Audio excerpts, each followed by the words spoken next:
다음은 마취 개발 이전의 절단 수술의 과정입니다. 환자를 부릅니다. 그리고 어디 도망가지 못하게 단단히 묶습니다.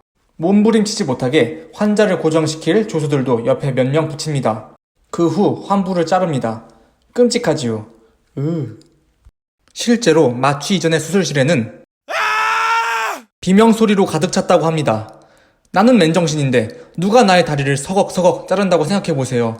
미칠 겁니다. 실제로 절단 수술이 주는 공포 때문에 수술받기로 한 환자가 수술이 이루어지기 전에 도망갔다는 사례도 있습니다. 수술받는 것이 마냥 좋은 것만은 아닌 게 절단 수술을 받는 사람들 4명 중 1명은 수술 중 사망에 이르렀습니다. 과다출혈도 문제겠지만 수술 중 받는 고통이 너무 커서 그 쇼크로 인해 죽은 것도 많습니다.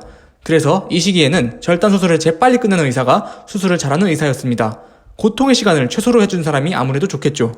로버트 리스턴이라는 의사는 빠른 수술로 유명했는데 보통 절단 수술의 사망률이 25% 정도라면 그의 절단 수술로 인해 죽는 사람은 10%밖에 안 됐습니다. 1846년 마취제 에테르가 나오기 전까지는 마취라는 것도 없이 문제 있는 부위를 자르는 것이 절단 수술 방법이었고 결과도 그다지 신통치 않았습니다. 뉴턴이 중력을 발견한 것이 1687년에 있던 일이었고 산업혁명은 18세기 중반에서 19세기 초반까지 있었던 일인데 어째 다른 과학기술 분야에 비해 의학의 발전 속도는 더뎌 보입니다. 에테르, 마취제의 등장으로 적어도 사람들이 고통 속에서 수술받는 일은 사라졌습니다. 마취제가 공식적으로 사용된 첫 수술에서 다리 절단 수술을 받았던 환자는 의사에게 수술 언제 시작합니까? 라고 물었다가 이미 잘려버린 다리를 보고 놀랐다고 합니다.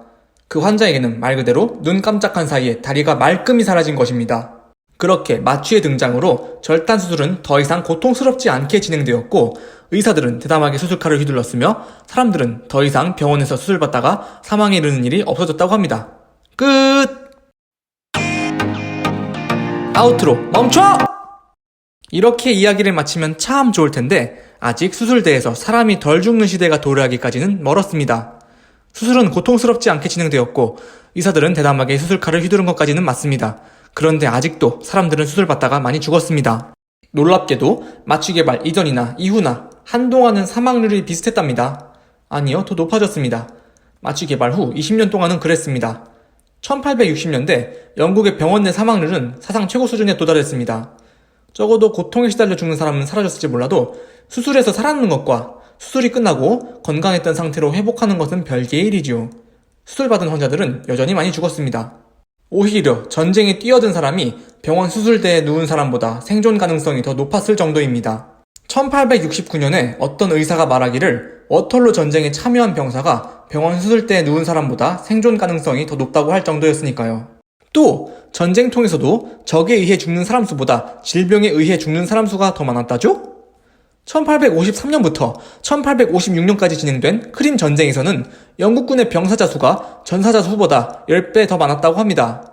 적보다 치명적인 것은 질병이었습니다. 분명 마취라는 신기술이 등장했는데 왜 사망률은 그대로였을까요?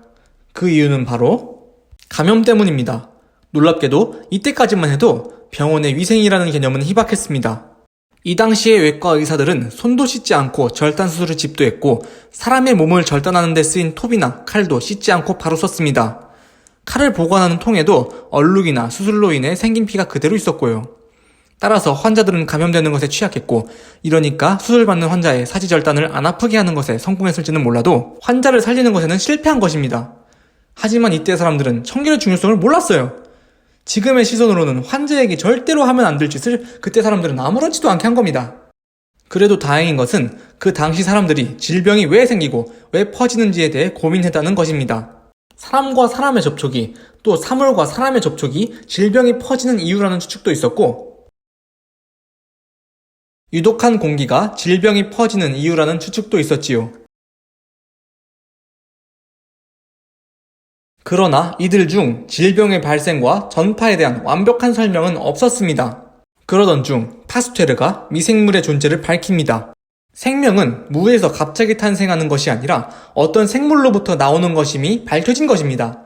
미생물의 발견은 의학을 크게 발전시켰습니다. 파스테르는 공기 중에 생명체가 있음을 밝히고 이 미생물이 다른 생물에게 영향을 준다는 것도 알아냈습니다.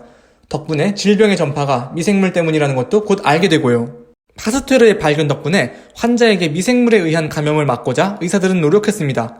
그리고 위생의 중요성이 부각됩니다. 환자의 환부를 소독하여 균이 환자에 악영향을 주지 않도록 했고 의사도 스스로 청결을 유지하여 환자에게 병을 주지 않도록 했습니다. 그제서야 병원에서의 사망률이 줄어들기 시작했습니다. 이전에는 병원이 죽음의 집이라고 불렸다면 이 혁신적인 발견 이후로는 병원이 사람을 살리는 집의 역할을 할 수 있게 된 것이지요. 마취 이전에 절단 수술에 관한 의학의 발전사에 대해 알아봤는데요. 재밌었나요? 재밌었기를 바라면서 영상 마치겠습니다. 좋은 영상 들고 다음에도 찾아오겠습니다. 다음에 봐요. 안녕. 앞서 소개했던 의사 로버트 리스턴. 이 양반 쇼맨십이 엄청났습니다. 수술 전 그는 많은 관중들에게 시간을 재주세요 심사숙녀 여러분 시간 주세요 라고 외쳤습니다. 자신의 수술 속도가 엄청나게 빠르다는 것을 사람들에게 드러내고 싶었던 겁니다. 그리고 절단 수술을 휘리릭 끝내버렸죠. 그는 분명 빠른 절단 능력이라는 뛰어난 기술을 가졌지만 의료사고도 많이 저질렀습니다. 남성의 다리를 절단하는 수술을 집도하다가 실수로 그 남성의 불알까지도 자른 적이 있습니다. 그래도 가장 유명한 것은 역시 300%의 사망률을 기록한 수술이지요. 로버트 리스턴이 다리 절단 수술을 하던 때의 일입니다. 수술받는 환자를 고정했던 조수의 손이 잘렸고 이 조수는 미생물에 감염되어 죽습니다. 수술받던 환자도 미생물 감염으로 죽습니다. 로버트 리스턴이 톱에서 칼로 도구를 바꾸는데 그의 수술을 가까이서 지켜보던 관중이 로버트 리스턴이 쥔 칼에 찔려 죽습니다. 수술 한 번에 사망자 3명, 300%의 사망률을 기록한 유례없는 수술입니다. 그리고 마취제인 에테르를 수술에서 공식적으로 가장 먼저 사용한 사람이 로버트 리스턴입니다. 이때도 마찬가지로 많은 관중들 앞에서 에테르로 환자를 재우고 자신의 빠른 수술 솜씨를 뽐내었습니다. 영상 진짜 끝! 다음에 또 만나요.